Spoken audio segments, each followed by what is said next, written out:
Iran के supreme leader Ali Khamenei को finally assassinate कर दिया गया है। जो इनके ड्रीम्स थे बड़े अरसे से यूएस और इजराइल के कि हमने इनको रास्ते से हटाना है, वो इसमें कामयाब हो चुके हैं। उनकी उम्र 86 साल से जायद थी और वो पिछले 45 सालों से ईरान के सुप्रीम लीडर थे। इसका क्या मतलब है कि वो ईरान के अंदर रच बस गए थे, ईरान के पूरे पॉलिटिकल सिस्टम की सबसे स्ट्रॉन्ग फिगर बन गए थे और उनकी कही भी बात को सबसे ज्यादा प्रायोरिटी दी जाती थी। यानी ईरान के साथ अगर ईरान का ख्याल आता था तो ईरान के सुप्रीम लीडर का ख्याल भी आता था। और हमने भी कई वीडियोस में जिक्र किया हुआ है उनका, उनकी पॉलिटिक्स का, उनके स्टाइल का। तो डेफिनेटली बहुत सी मुस्लिम दुनिया के लिए ये कोई अच्छी खबर नहीं है और हम देख रहे हैं कि बहुत सी जगहों पर एहतजाज हो रहे हैं, लोग उदास हैं, गम और गुस्से में हैं और काफ़ी ज़्यादा परेशान कुन सूरत हाल है। आज की इस वीडियो में हम ये जानने की कोशिश करेंगे कि इनकी असैसिनेशन से क्या ईरान के अंदर अब रिजीम चेंज की राह हमवार हो जाएगी,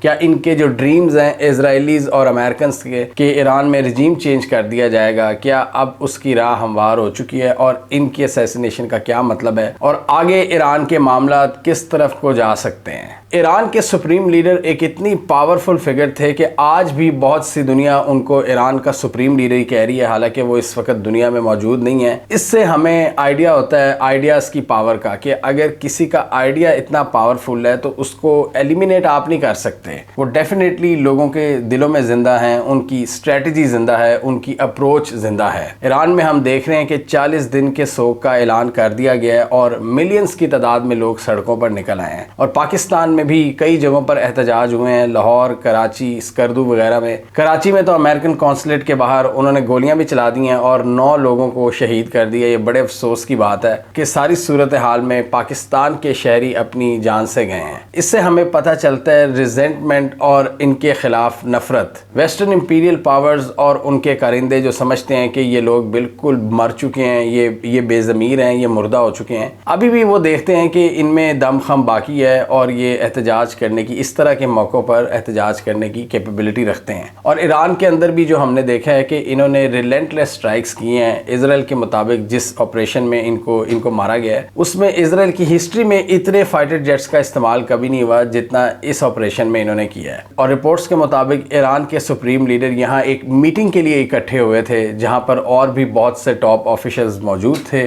इजराइल को यहाँ पर इंटेलिजेंस मिली और मगरबी मीडिया हमें ये बता रहा है कि CIA को जब इंटेलिजेंस मिली तो CIA ने वो मोसाद को दी और उन्होंने फौरन IDF को दी और इन्होंने स्ट्राइक्स कर दी, जिसके नतीजे में IRGC और ईरान की आर्मी के भी टॉप कमांडर्स मारे गए हैं। और इसके अलावा भी हमने देखा है कि इजराइल ने जो रिलेंटलेस स्ट्राइक्स की हैं बिल्कुल अंधाधुंध होकर, उसमें एक जो गर्ल्स कॉलेज को निशाना बनाया, गर्ल्स स्कूल को, उसमें 100 से ज्यादा बच्चियां जाम बहक हो चुकी हैं। और इस वक्त की बात करें ईरान के अंदर तो 200-250 के करीब टोटल अमवात की खबरें हैं और 800 से ज्यादा जख्मी हुए हैं लोग। इसके अलावा ईरान ने जो स्ट्राइक्स की हैं इजराइल के अंदर उसमें 2 लोग मारे गए हैं। 100 से ज्यादा बताया जा रहा है कि 100 से ज्यादा लोग इजराइल में भी जख्मी हुए हैं। और इसके बाद भी हमने ईरान का रिस्पॉन्स देखा है जो इन्होंने गल्फ कंट्रीज में किया है, एयरपोर्ट्स पे अटैक्स किए हैं, बेसिस पे अटैक्स किए हैं, यूएस मिलिट्री इंस्टॉलेशंस पर अटैक किए हैं। यूएस ने तो अपने एसेट्स को काफी हद तक बचा लिया, उनके एयर डिफेंस सिस्टम्स भी, लेकिन इससे ये हमने जरूर देखा है कि एक पैनिक क्रिएट हुआ है अरब ममालिक में और वो भी ये सोच रहे हैं कि ये दिन भी आना था।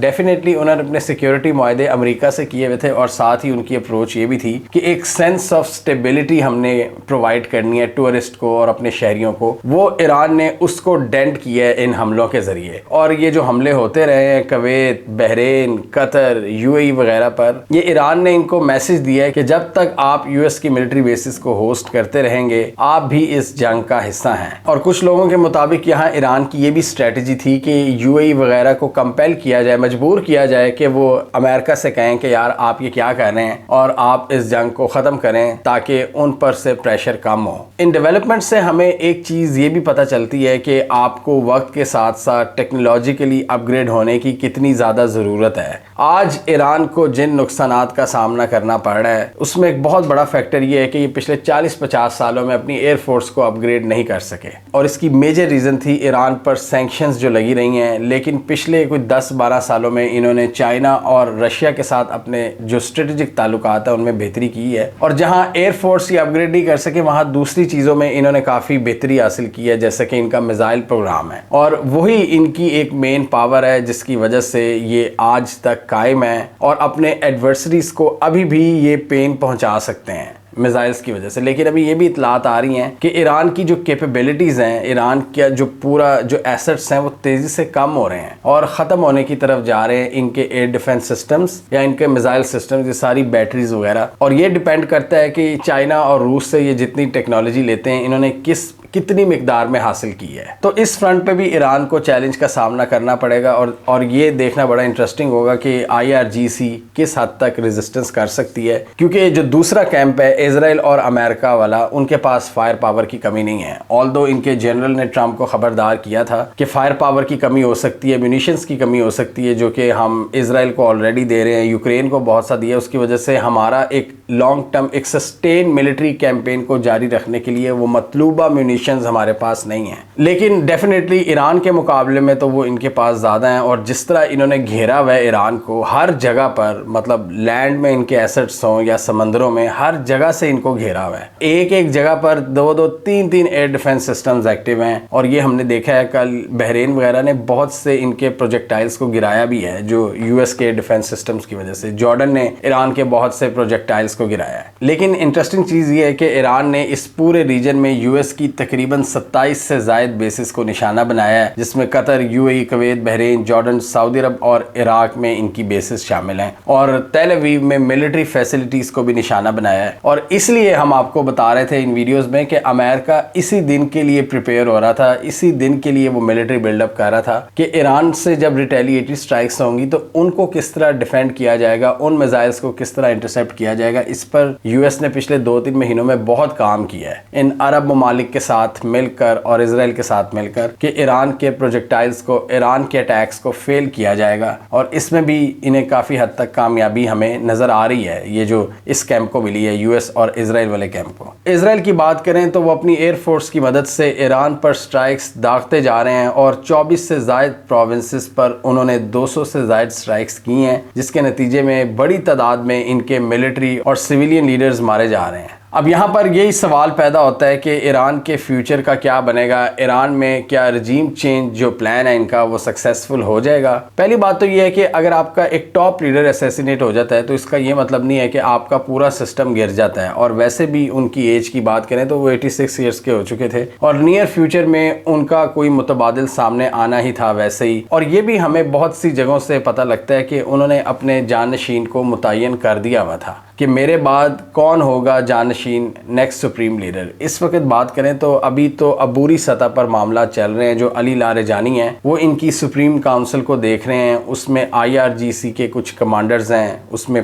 प्रेसिडेंट हैं और कुछ टॉप उलमा हैं। अली लारेजानी के हवाले से भी ये कहा जा रहा है कि वो सुप्रीम लीडर इसलिए नहीं बन सकते कि वो एक मजहबी रहनुमा नहीं है, और सुप्रीम लीडर बनने के लिए एक ये शर्त है ईरान में कि आपके जो मजहबी क्रेडेंशियल्स हैं उनका भी कंप्लीट होना बहुत ज़रूरी है। लेकिन अली लारेजानी की बात करें तो वो इस वक्त तजर्बे में सबसे ज़्यादा हैं, और उनकी जो पॉलिटिकल मनूवरिंग है वो सब उसको मानते हैं। तो अब सवाल ये पैदा होता है कि क्या ईरान में रजीम चेंज ऑपरेशन कामयाब हो चुका है? बिल्कुल भी नहीं, अभी तो वो कामयाब नहीं हुआ। लेकिन हमने ये देखा है कि ईरान ने जो हमले किए हैं वो पहले से ज़्यादा मरबूत थे और ज़्यादा मजबूत थे। जो पहले 12 रोज़ा जंग में ईरान ने कुछ टाइम लेकर अटैक्स शुरू किए थे, इस दफ़ा तो ईरान ने तबाही मचा दी फ़ौरन ही, विद इन एन आवर। ये चीज़ हो सकता है कि ईरान को एक नया जज्बा, एक नया पुश दे सकती है कि वो अपने आप को रीऑर्गेनाइज करें और इनकी अग्रेशन से लड़ें, और चाइना और रूस से एक नए सिरे से दोबारा बातचीत करें और अपनी कैपेबिलिटीज़ में इजाफा करें।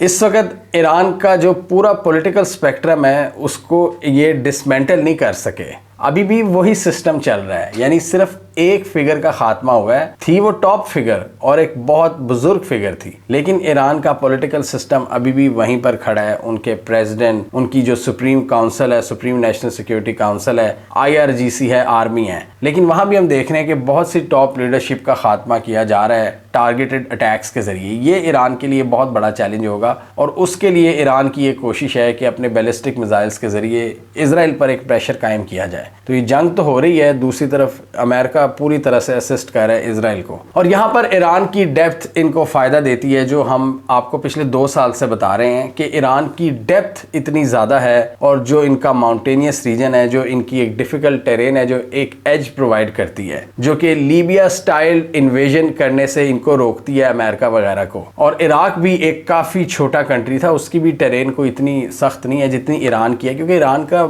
जो एरिया है वो भी बहुत बड़ा है। तो वो ऑप्शन पर तो ये कभी भी नहीं जा सकते कि अपने लैंड ट्रूप्स को उतारेंगे, वहां पर तो इनको बहुत ज़्यादा चैलेंजेस का सामना करना पड़ेगा, क्योंकि बड़ी तादाद में ईरान की आर्मी IRGC इनका मुकाबला करने के लिए तैयार होगी। और इसलिए अभी तक हम देख रहे हैं कि इनको एयर सुपीरियॉरिटी हासिल है इजरायलीज और अमेरिकन को, जो ईरान को हासिल नहीं है। ईरान को उस डोमेन में मिसाइल्स की तरफ से थोड़ा सा एज ज़रूर हासिल है, लेकिन लैंड अटैक के बारे में वो सोच भी नहीं सकते। ईरान की डेप्थ की वजह से वहाँ तो इनको नाको चने चबवाए जाएंगे। और इसलिए ये बहुत बड़ा लेसन है मॉडर्न वॉरफेयर का। आजकल है ड्रोन्स का ज़माना, एयर डिफेंस सिस्टम्स का ज़माना, फाइटर जेट्स का ज़माना, इलेक्ट्रॉनिक वॉरफेयर का ज़माना। और इस मॉडर्न वॉरफेयर में सर्टनली इसराइल और अमेरिका वाले कैंप को एक क्लियर सुपीरियॉरिटी हासिल है ईरान पर। और ईरान शायद मॉडर्न वॉरफेयर टैक्टिक्स पर उस तरह काम नहीं कर सका। अभी भी उनके पास टाइम है, अभी भी वो अपनी इन कैपेबिलिटीज को बेहतर कर सकते हैं। और अमेरिका अगर इस जंग को लंबा लेकर चलना चाहेगा तो इनको एक और थ्रेट ये होगा कि इन समंदरों में जो इनके एसेट्स हैं, जो कैरियर स्ट्राइक ग्रुप्स हैं, जो एयरक्राफ्ट कैरियर्स हैं, वो ईरान के मिसाइल्स का निशाना बन सकते हैं। और जिस तरह का ये बड़ा इवेंट हुआ है ईरान के सुप्रीम लीडर वाला, तो इसमें कोई बईद नहीं है कि उस तरफ से भी कोई बड़ी खबर आए, मतलब ईरान भी कोई बड़ा टारगेट हिट करे इनका।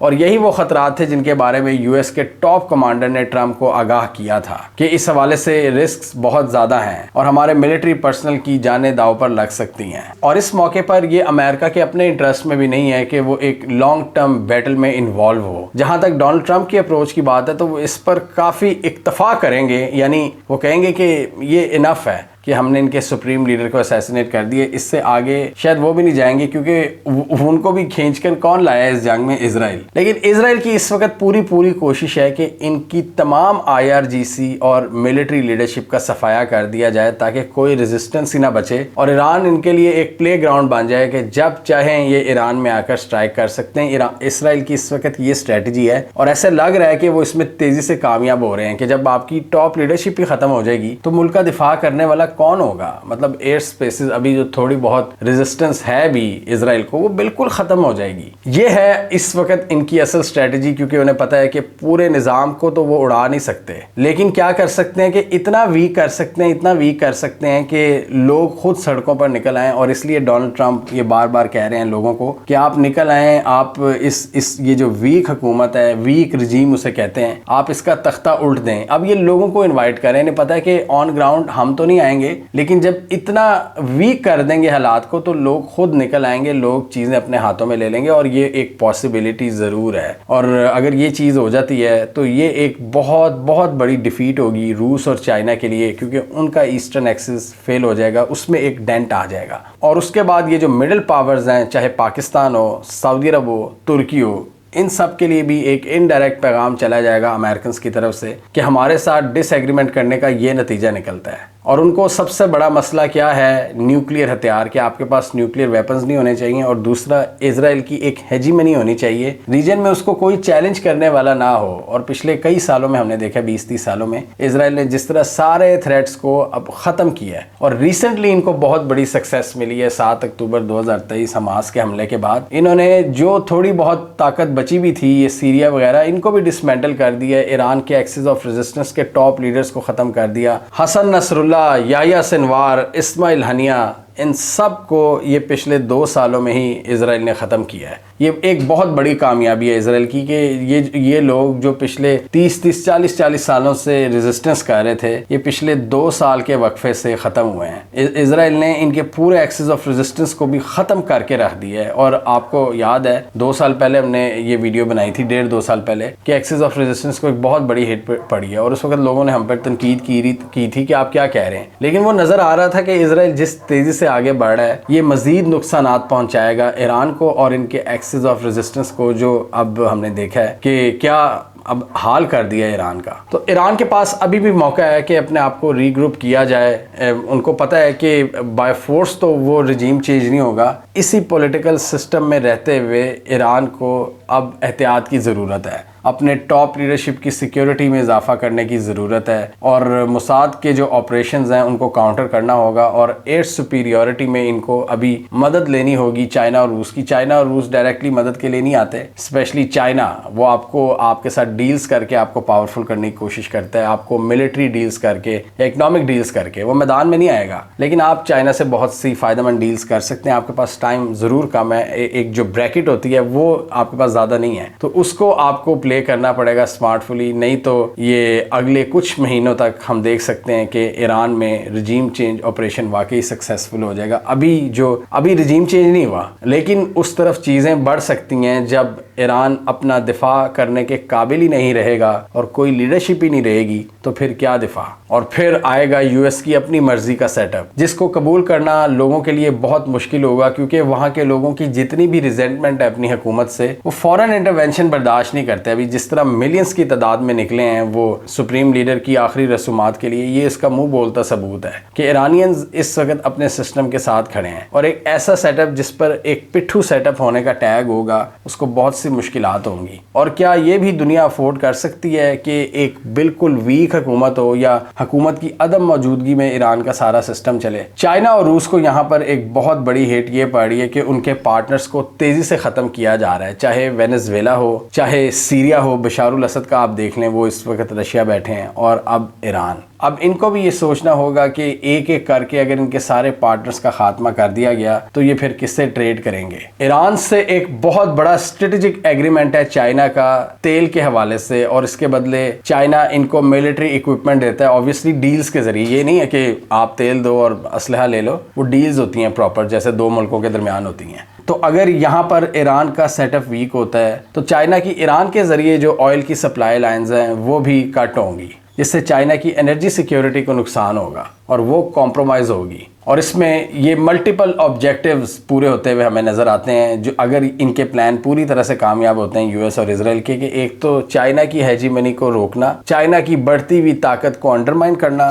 और दूसरी तरफ ईरान और वो लोग जो इजराइल के सामने आंखें दिखाते हैं उनको ख़त्म करना, और इजराइल की चौधराहट कायम रखना इस पूरे मिडल ईस्टर्न रीजन में कि उनको चैलेंज करने वाला कोई ना हो। और पहले तो अमेरिका फिर भी कोई लिहाज कर लिया करता था, लेकिन अब हम देख रहे हैं कि टोटल माइट इज़ राइट का कानून है, जिसकी लाठी उसकी भैंस। हमें कमेंट सेक्शन में बताइए आपके ख्याल में इजराइल की ये जो मिलिट्री कामयाबियाँ हैं, क्या ये लॉन्ग टर्म स्ट्रेटेजिक विक्ट्रीज में कन्वर्ट होंगी? क्या ईरान के अंदर रिजीम चेंज यानी पूरे सिस्टम का खात्मा करने में ये कामयाब हो जाएंगे, या ईरान का सिस्टम सरवाइव करेगा और उसमें अभी बहुत डेप्थ बाकी है? आप क्या समझते हैं? कमेंट कीजिए। इसके अलावा हमारा यूट्यूब चैनल सब्सक्राइब कर लें, साथ ही वो बेल आइकॉन भी दबा लें, ताकि वो स्टोरीज दुनिया भर से पाकिस्तान से जिनकी मेन स्ट्रीम मीडिया पर प्रॉपर कवरेज नहीं होती, हमारे प्लेटफॉर्म के थ्रू आप तक टाइम पर पहुंच जाएं।